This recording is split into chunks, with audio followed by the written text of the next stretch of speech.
Molt bona vesprada. Nosaltres som Paula i Berta, i I això és Un cabàs d'històries.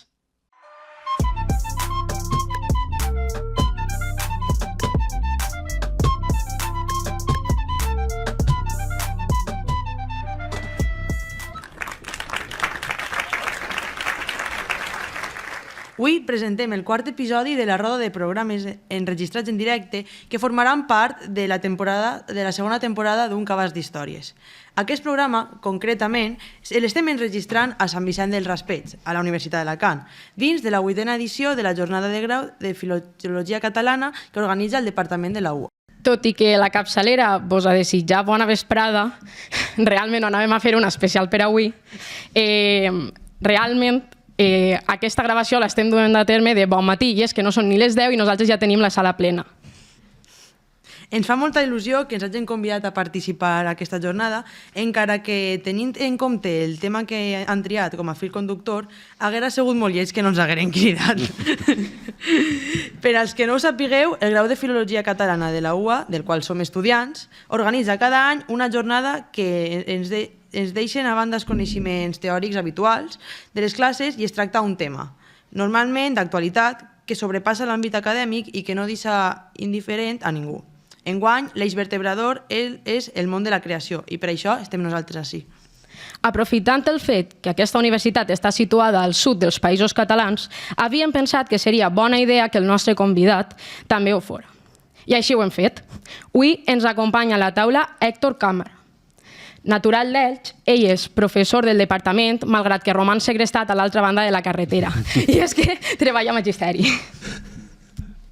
Héctor és una persona molt activa culturalment al seu poble, per la qual cosa podem inferir que, primerament, li agrada la festa i, segon, és una persona més que indicada per a tractar aquest tema. Benvingut, Héctor. Bon dia. Sí que sí, segrestat, la veritat és que sí, però bueno, soc professor també del departament, com has dit, encara que molts dels alumnes encara no me coneixen perquè no fas classe a la Filologia Catalana. Bé, per començar, farem 5 cèntims per contextualitzar al fet que ens referim quan parlem del sud valencià. Aquest nom fa referència al territori històric antigament conegut com a Governació d'Oriola, baix de la línia Biar-Busot, i que actualment compren les comarques del Baix Segura, el Baix Vinalopó, el Vinalopó mitjà i l'Alacantí. És a dir, el lloc on ens trobem ara mateix. Aquesta zona va ser plenament valenciana amb el regnat de Jaume II i posseeix un conjunt de trets que la diferencien de la resta del país, com són les característiques lingüístiques pròpies i les seues festes particulars. Tot i això, hem parlat amb algunes companyes del grau i ens han dit que no perceben una consciència identitària homogènia i de país, però volem saber la teva opinió. Tu creus que existeix una identitat clara del sud?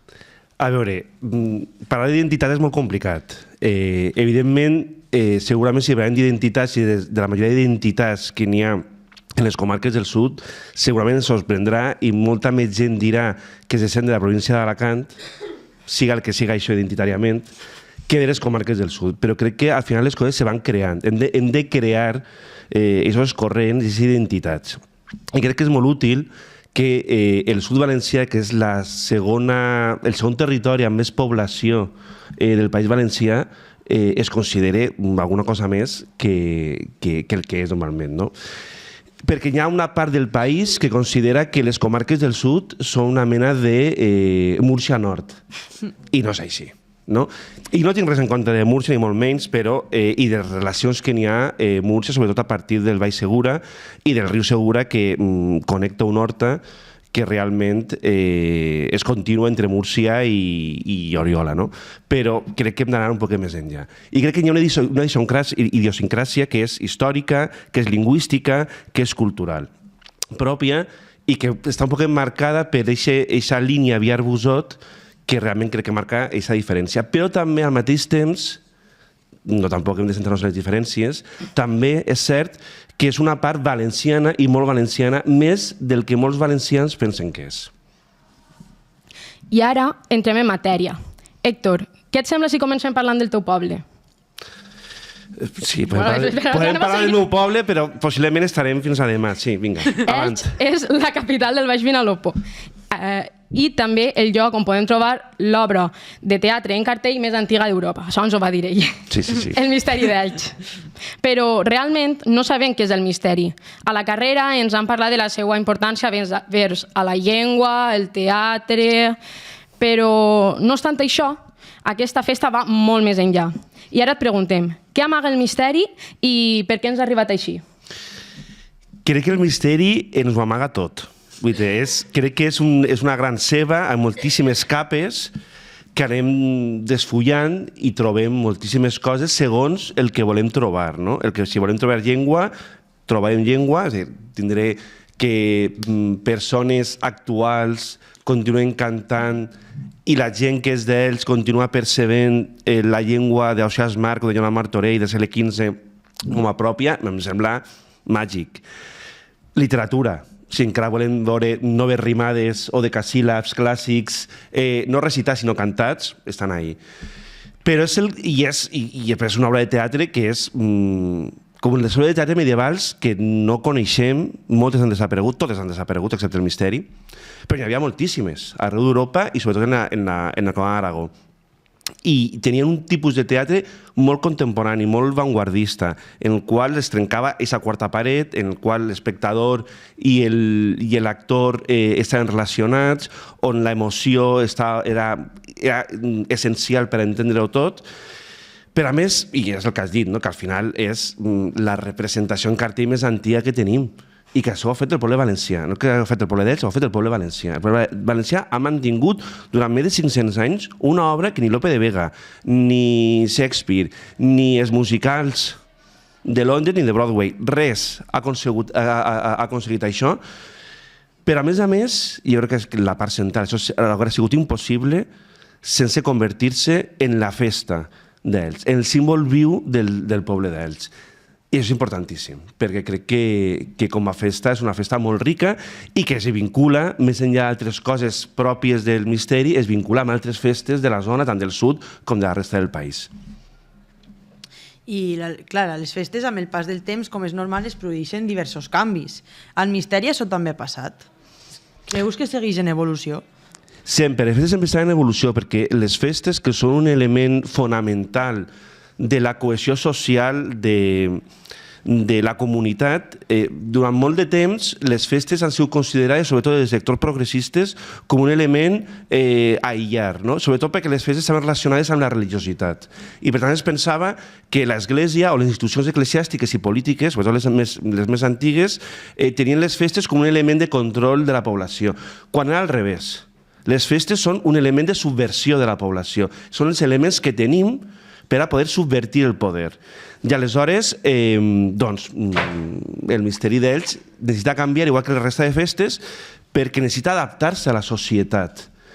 A voltes, les festes no s'adapten a la velocitat que haurien d'adaptar-se. Això passa en el misteri d'ells i passa... Perquè què ens pots contar del tema de les dones a la festa? Bé. És que sou com els alcoians del sud. Bé, realment, sí. No ha dit que... Tenim moltes coses semblants als alcoians, tenim aquesta sensació de que ells i Alcoi són el centre de l'univers. Això ho pensa Alcoi, també ho pensa ells. És normal. També és cert que no totes les ciutats són com ells i Alcoi. Però és cert que per això estava parlant que a voltes és necessari donar una volta, però en molts temes, no només en el tema de les xiquetes, vaig a destacar, vaig a explicar-ho bé perquè si no la gent no ho sap, els papers femenins, la Maria Llacó i Maria Salomé, les tres Maries, estan fets per xiquets, no? Això se pot dir que sempre el recurs de la tradició. A mi el recurs de la tradició, jo ho dic que això he sigut un convert, jo he sigut molt de la tradició. Com un element, la tradició com aquest element que ens lliga a la nostra història, a la nostra manera de ser. Les tradicions són inventades i es transformen, i no passa res. I no lleven historicitat al fet. Aleshores, així tenim una qüestió, que és clara. Jo crec que, evidentment, jo soc partidari que en xiquetes, i si no diguem les coses com són, aleshores estem davant de la primera representació trans de la història, però el que hem de fer, el que no podem quedar-nos és no han de ser xiquets perquè la tradició diu que han de ser xiquets. Quina tradició i per què? Moltes vegades això I d'aixòs n'hi ha més elements, perquè, clar, al final les festes porten tot un element històric molt antic, en aquest cas 500 anys, i hi ha coses que estan ahí que hem de veure. Per a mi és molt més fonamental en el misteri d'Elx la valencianitat, com se significa, la manera de significar, que si el paper ho fa un xiquet o una xiqueta, que crec que és una cosa bastant absurda a hores d'ara. Tota la raó. I si agafem l'AP7 cap a baix, canviem de comarca. A Oriola, la capital del Baix Segura, es celebra una altra festa relacionada amb el Cap i Casal valencià. I és que, no ho hem parlat, però sí que és de veres que la tradició del misteri d'Elx també tenia una representació pareguda a València. I això també passa a Oriola. I és que la bandera d'Oriola, l'Oriol, té moltes característiques i una idiosincràsia i un tractament molt paregut al de la senyera valenciana. Què ens pots contar d'això? A veure, és curiós. A veure, primer hem de tindre en compte que València, encara que Fuster deia en els nostres valencians que València mai havia fet de capital, o una cosa així més o menys, no? Estic citant de memòria, no és cert del tot. No? Ens demostres en la llengua, no? Que és un nucli irradiador de llengua, per exemple, no? Si veiem els pares valencians de Carles Segura i de Vicent Beltrán, veiem que irradia i que moltes vegades les puntes queden fora d'aquesta radiació, passen les festivitats. No? I hi ha festivitats valencianes que comencen a estendre's. El misteri, per exemple, el misteri assumpcionista de València, n'hi havia un misteri assumpcionista a València, irradia cap a Elx, igual que ara aplicar el tema de l'Oriol, o la festa, una de les festes més importants dels valencians, que és la del Corpus, no? Que es transforma que totes les seues danses acaben diferent-se per moltes poblacions. Què passa a Oriola? Oriola era la capital de la governació. Per tant, era una de les capitals del regne. Alacant, com a capital de la zona, és molt posterior. Oriola és la gran capital i per això, si coneixeu Oriola i si heu anat a Oriola, és una ciutat que, no sent molt gran, té una monumentalitat impressionant, no? De veure les esglésies, els palaus, etc. La senyera d'Oriola és una senyera reial i, per tant, com a senyera reial, no pot inclinar-se com la senyera reial de València. I, per tant, ha de baixar pel balcó. Això es fa a Oriola. I es fa a Oriola no per res, no perquè copien a València, sinó perquè el símbol de la ciutat, que és aquesta bandera, és una bandera molt estranya, perquè és un fons d'un color, que és un color, no sé definir-lo, perquè jo de color soc bastant per una mena de roig, bordeus, vermellós, molt bé, però en diferents símbols. Un escudet que té la senyera, un oriol, té diferents coses, no? És com aquestes mantes que van cosint les famílies, no? Un poquet això, no? Però identifica la població, i és una senyera que identifica la població i la capital d'una part del regne. I aleshores, per tant, ha de tindre com un prestigi. I per tant, es baixa de balcó, igual que es baixa la senyera a València. I què ens pots dir de la ciutat d'Alacant? Sabem que la seva festa històrica, la Santa Fas, va ser fa just una setmana. Què ens pots contar de la seva història? Quines són les seues particularitats? A veure, Alacant li passa, quan parlem de l'evolució de les festes, li passa una cosa que és no curiosa, perquè passa en molts llocs, però realment molta de la festivitat que tenim, les festivitats, s'originen a finals de l'Edeno i començament del XX. Considerem festivitats molt més antigues o medievals? Sí, per exemple, a Alacant, la Santa Fas. La Santa Fas és una festa medieval que explica una llegenda. Al final és que les festes partixen de les llegendes, de les històries, de les històries que contem, perquè una història, al final, que és creació, que és creativitat, que ajuda a identificar un fet, un territori, un paisatge, un grup humà, al final acaba celebrant-se, i quan se celebra acaba sent una festa.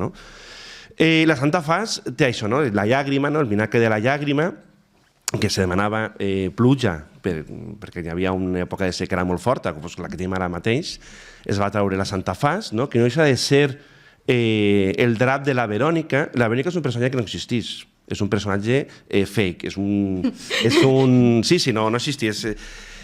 Realment no està en els evangelis, està en la tradició, perquè a vegades la tradició que es crea, és a dir, els evangelis expliquen una història, però nosaltres sempre volem saber molt més de les coses. I aleshores ens inventem que en algun moment, segurament, perquè hi ha un drap que té una imatge que s'assembla a una cara i aleshores identifiquem amb Crist, com identifiquem que aquesta cosa, que aquesta forma que n'hi ha en el Benacantil té cara del moro. Això ho identifiquem perquè és el nostre imaginari popular que tenim en el cap. Una persona que vinga d'Austràlia no veurà això. Potser no veurà res o veurà una altra cosa. O veurà un koala o el que siga, no? Però no veurà una cara del moro. En el cas d'això creem, no? I creem una història a partir d'això. I creem una cosa que es diu una dona que es diu Verònica, que no és res més, com molts noms parlants de les històries, com Peret i Margarideta, que Peret es converteix en Perera, per això és Peret, és Vero Icono, és a dir, verdadera fas, verdadera imatge. No? I al final és això, no? I creem això, i a partir d'ahí se crea una tradició que arriba a Alacant, que es trau en processó i en rogatia perquè ploga, i al final plou i a més plora, no? la imatge. I això queda com una festa. I la festa no és només la romeria, que això també és una cosa que moltes vegades ens intenten dir, no? És que hem d'anar... La festa és la romeria i la missa. No, la festa és tot el que comporta la festa. La romeria, la missa, però també anar-se'n a la platja, anar-se'n amb els amics, anar-se'n a menjar, anar-se'n a beure, això forma part també de la festa. Moltes vegades ens intenten dir, no, això no és la festa, no. Això és segurament tot l'altre és una excusa per a fer el que a tots ens agrada sempre, que és menjar i beure, bàsicament. I si ens fixem, en totes aquestes festes i d'altres d'arreu del País Valencià podem trobar diversos nexes d'unió, com poden ser, en primer lloc, la pólvora, perquè en quin poble el dia de la festa no llancen una mascletà o un castell de focs artificials, per no parlar dels xiquets amb els petards. D'altra banda, altra cosa essencial és la música, perquè pràcticament a tots els pobles del País Valencià hi ha com a mínim una banda. I és que aproximadament n'hi ha 1.700 bandes al País Valencià i 541 pobles. És una dada forta. Sí, la veritat que sí. Sí, és que fins i tot als actes més seriosos, com poden ser les professons, la música està present. I també, com havies avançat tu abans, una cosa molt important és aquesta germanor i el fet de juntar-se per menjar i beure. I és que la gastronomia està també molt lligada a la nostra festa, perquè, bé, penseu quin és el menjar o la beguda tradicional a les vostres festes. Penseu-ho, però després vos preguntarem. Doncs, a veure, bàsicament el soroll, ja sigui harmònic o no, forma part de les festes, evidentment. La música és essencial, sense música no sabem viure. Jo sempre, quan parle del cançoner popular a classe, jo sempre es pregunto als alumnes, vosaltres esteu algun dia sense sentir música? I hi ha molt poqueta gent que està sense sentir música. Vull dir, la que siga, o com siga, o hi ha molts tipus i molts gèneres, però no sabem. I per a què la fem servir? No? Hi ha gent que estudia amb música, hi ha gent que no, hi ha gent que necessita dormir amb música, hi ha gent que necessita tot. No només ja dutxar-se o no dutxar-se, cantant o no cantant, ja no va molt més enllà d'això. Necessitem la música contínuament. No? I això és el que fem. No només, i això és molt important, perquè no només que necessitem la música, sinó que la interpretem. Jo tinc molta enveja perquè jo soc nul en interpretació musical. La interpretem i després la componem. I això és la creativitat, no vull parlar de creativitat, no? És fonamental en tot això. No? Pas dobles, marxes, el que siga, no? I això és una manera d'unir. No s'entén una festa sense una banda al cul. Això és així. Efectivament. Tota la resta, podem dir moltes coses, però això és fonamental. I després, evidentment, la pólvora, que és un tema delicat de la pólvora i que... També hauria de canviar-se pels temes de tradició, també haurien de començar a arribar a la pólvora. Clar, evidentment, així ja no... Les anem posant ulleres, no? Igual que ens posen les ulleres feministes, ens posem altres tipus d'ulleres també que ens fan veure que a la pólvora és essencial en la festa, però la pólvora també ha de conviure amb altres parts de la societat que són fonamentals. Per exemple, els autistes ja tenim en processons, tenim espais dedicats a que els autistes puguen anar sense que se senten violentats o que se senten malament, no? Els animals també pateixen molt. Per tant, la pólvora és essencial, però també té uns problemes que d'ací a no molt caldrà plantejar-se. El plantejar significa eliminar la pólvora, però significa que ens ho plantegem. Com en el seu moment, fa uns anys, aquí hi ha molta joventut i no se'n recorden, fa anys la Unió Europea va fer tota una directiva sobre pólvora que afectava molt a les nostres tradicions, perquè posava unes mesures molt estrictes pel que fa a la pólvora. Això s'ha pogut solventar amb el temps, s'ha adaptat i això ens toca fer. És una part fonamental de la festa, però també hem de veure que té els seus tocats i que no passa res. Tornem a la mateixa. És que la tradició té sentit no només cap al passat, sinó cap al futur. Si una tradició no es pot mantenir cap al futur, té un problema. I el problema dels drets humans i els drets dels animals és un element de les festes que és fonamental.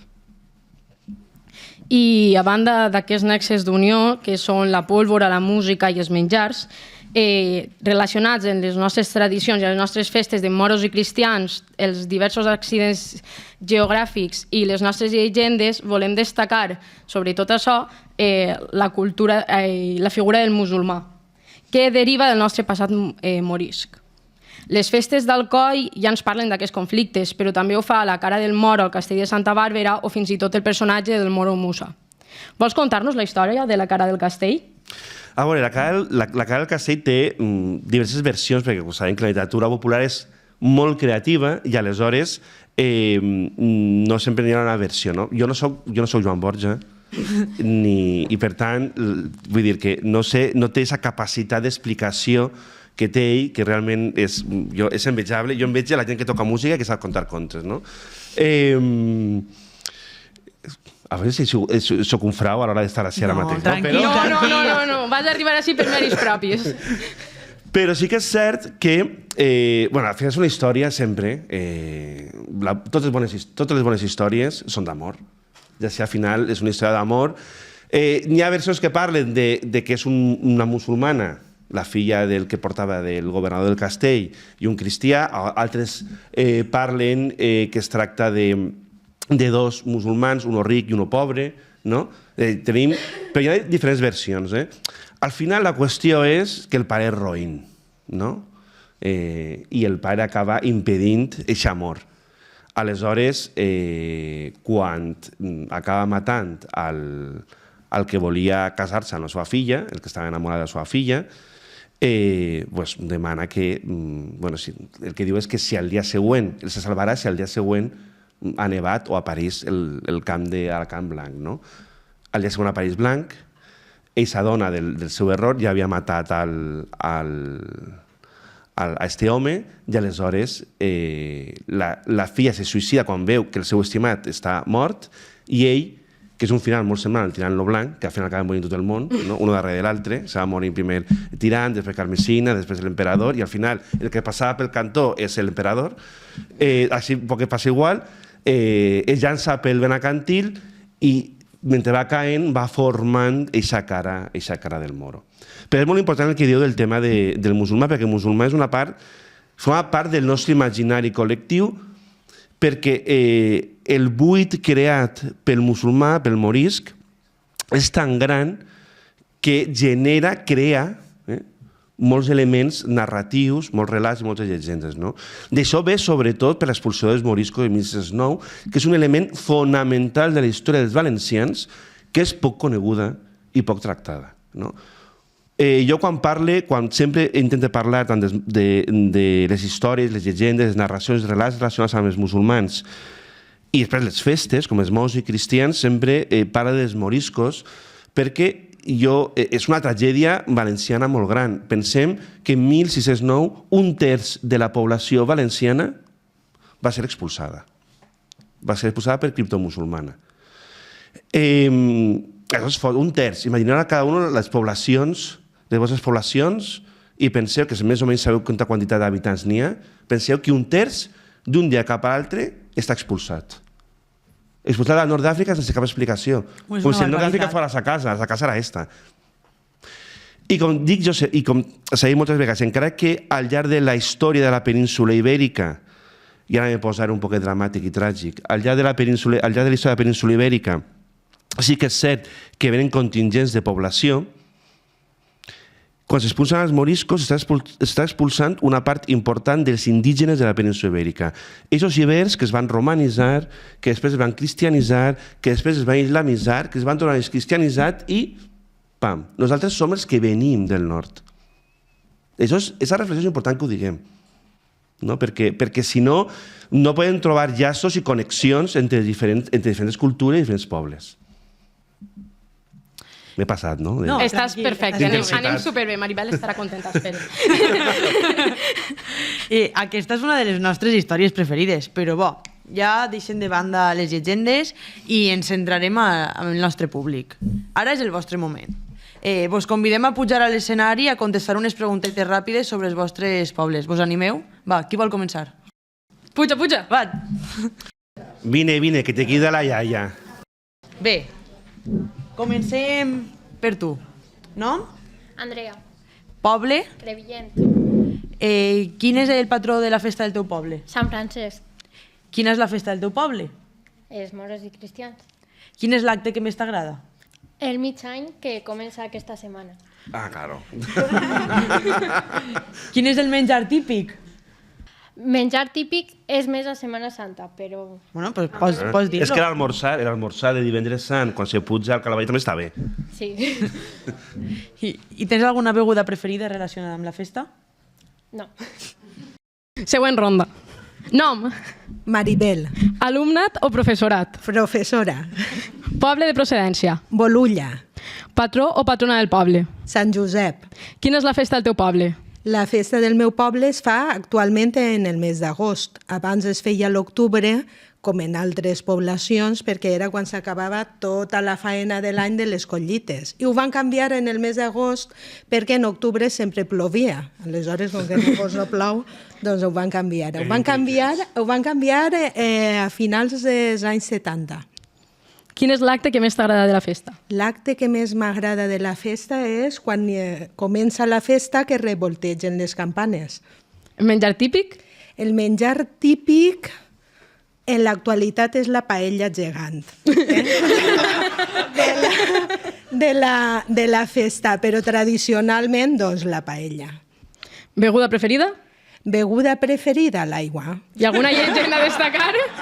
El què? Alguna llegenda a destacar? Alguna llegenda? Del poble. Alguna O del llegenda voltant. del poble relacionada amb les festes o...? En el que tu vulguis. Bé, relacionada amb la toponímia, que ja sabeu que no es pot perdre, al meu poble tenim una cova que es diu la cova de la Pataeta. I es diu la cova de la Pataeta perquè resulta que quan tu entres a la cova, justament a l'entrada al sostre hi ha com una marca que pareix la petjada d'una burra, d'un animal, d'una burra, d'un cavall. I conta la llegenda que resulta que quan Sant Josep i la Mare de Déu fugien d'Herodes van passar per Bolulla. Van passar per Bolulla, la burreta va esvarar, va deixar la marca i Déu, com que era tan savi, és tan savi, tan poderós, va girar la penya perquè no trobaren la Mare de Déu i Sant Josep que havien passat per Bolulla. Doncs la cova de la Pataeta amaga aquesta llegenda. Però, a més, com que som tan devots, tenim la cova de Belém, que està a l'altra punta del terme, però no tinc cap de llegenda. La preguntaré, però ho en tenim en la cova de la Pataeta. Doncs moltes gràcies a les dos. Vol pujar algú més?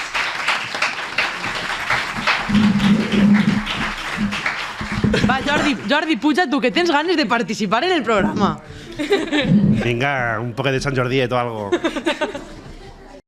Comences tu. D'acord. Nom, Lluna, alumne o professora? alumna, Poble de procedència, Elx. com Héctor. Patró o patrona del teu poble? Tenim l'Assumpció, la Verge de l'Assumpció, la més coneguda. Héctor corrobora? Sí, bé. Quina és la festa del teu poble? La festa, bé, per a mi la més important, la del misteri. Quin és l'acte que més t'agrada? L'acte, cantó, quan passa per... Bueno, passa per el centre, no? Però la que més m'agrada és quan passa per la plaça del Raval, que és on jo tinc la casa, on puc veure-lo córrer. Menjar típic d'Elx. L'arròs en costra. La beguda preferida? Beguda. El cantó, eso. Molt bé, m'alegre. Hi ha alguna llegenda a destacar del poble? Per a mi la millor és la de Cantó. Bàsicament és Cantó, un guardacostes que hi havia, es troba una caixa on diu soc per a ells, i quan l'obri es troba una verge molt bonica, a més. I aleshores, en una baralla entre Santa Pola, Alacant i ells, crec que era, encara que a la caixa posava que era d'ells, cadascú volia quedar-se la verge. Posen a 2 bous carregant la verge i li posen unes vendes per a que no veien a on van. I a on vagin, doncs ahí és on es quedaria la verge. I finalment la verge es queda a ells perquè els bous li guixin el camí d'ells i ahí es va quedar. Perfecte. Molt bé. Vinga, va, següent, nom. Jordi. Alumnat o professorat? Professorat. Professorat que us ha d'avaluar en algun moment. Alerta. Poble de procedència. Alcoi. Patró o patrona del teu poble? N'hi ha diversos, però la gent només sap Sant Jordi. Quina és la festa del teu poble? Evidentment, les festes de Sant Jordi que comencen ara Demà. d'ací, no res, que jo no sé què estic fent ací i què faré dilluns ací. Jo no estaria, disculpa Jordi, jo tinc sort que les meves festes són en agost i això me permet estar de vacances i poder fer moltes classes, perquè si no vindria ni a classe. Jo no ho he dit. Quin és l'acte que t'agrada més? Doncs trobo que en la línia del que deia Maribel, l'himne, que és el moment en què tothom està a punt de quedar-se sense oxigen, intentant arribar al més acostat possible a la plaça, sí, aquest és el moment que trobo més entranyable. I el menjar típic? El menjar típic n'hi ha diversos, però per a mi el meu top és la batjoca farcida. I la beguda? I la beguda no és que a mi m'agrada, però la que és típica és el cafè licor en combinacions diverses. Indigest i en qualsevol combinació, sí. I alguna llegenda a destacar? Llegendes a destacar és que, clar, com que heu convidat ja mitja família meua a parlar en aquest programa, ja queden poques coses.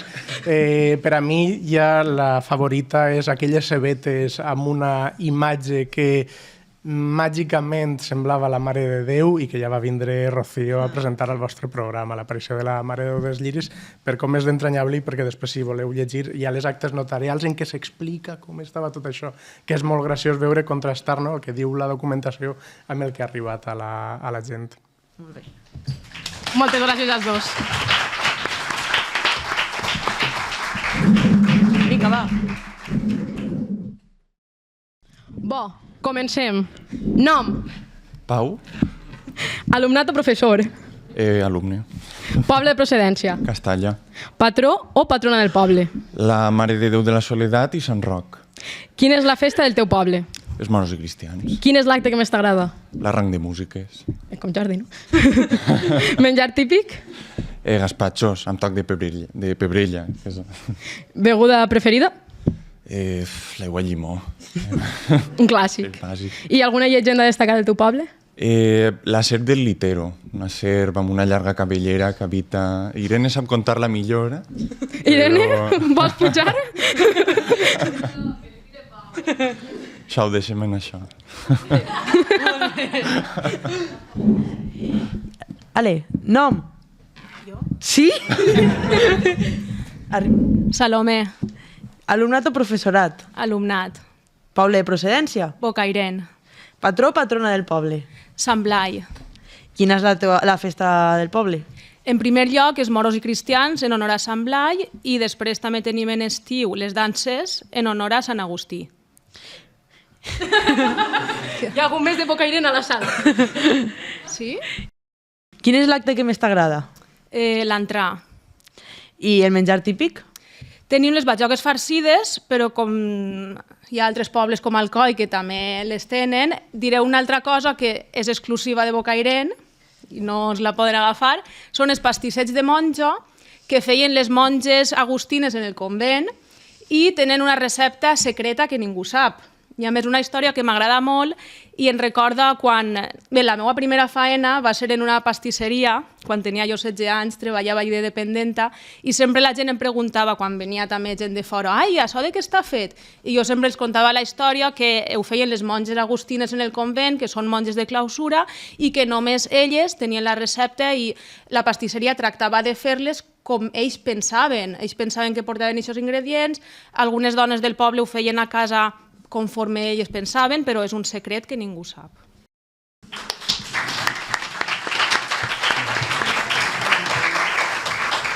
Ens fa temps a 2 persones més.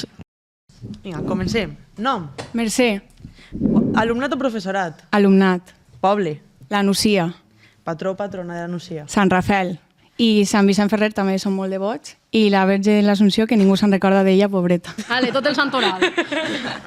Quina és la festa? Les festes d'agost i les de Sant Rafel i les de Sant Vicent Ferrer. Totes, les feu tots? Totes. Quin és l'acte que més t'agrada? L'entrada de penyes el 14 d'agost. I el menjar típic? Es fa durant tot l'any en qualsevol tipus de celebració, però la coca de molletes. I la beguda preferida? La mistela. I hi ha alguna llegenda? No és llegenda, és més bé com un miracle, podria dir-se, no sé. En les festes de Sant Rafel sempre fem un passacarrer pel matí, una cercavila, i com que és en tercer cada setmana de novembre sempre sol ploure. Ara ja no massa, però... I sempre al final la banda no pot tocar perquè es banyen els instruments i tal, però quan trauen a Sant Rafel de la capella i li fan la missa i tot, doncs és un sol radiant. I això és per Sant Rafel, no per altra cosa. Molt bé. Moltes gràcies per pujar.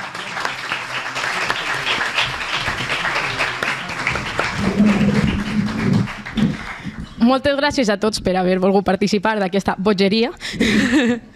I res, fins així el programa d'avui. Però no ens podem acomiadar sense la nostra tradicional frase feta, que en aquest cas l'ha triat Héctor, que ens la va dir l'altre dia, no la canvies, per favor. Pues, mira que anava a canviar, perquè tinc diverses, no? Però era m'agrada molt perquè me sent molt, la meva vida funciona un poquet així, i crec que la vida de molts de nosaltres, que és anar com calleu per sèquia.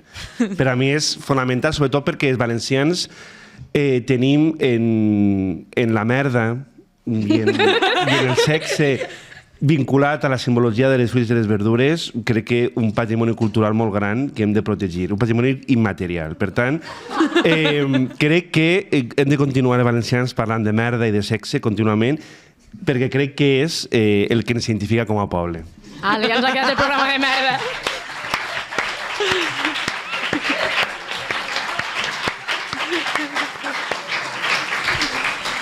I, volem donar les gràcies al Departament de Filologia Catalana de la Universitat d'Alacant i a la comissió organitzadora de la jornada del grau per confiar en nosaltres. També donar gràcies al departament una vegada més per haver-nos cedit aquest equip per poder enregistrar.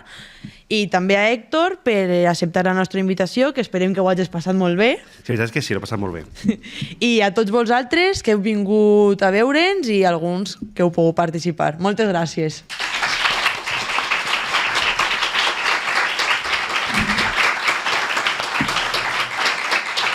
I finalment, i si us he quedat en ganes de més, el dissabte 27 de vesprada estarem al TEA gravant l'últim programa en directe fins que acabem la carrera, esperem, dins de les 11enes jornades de literatura, territori i educació que es duran a terme a la Casa Gadea. Moltes gràcies per tot i ens veiem.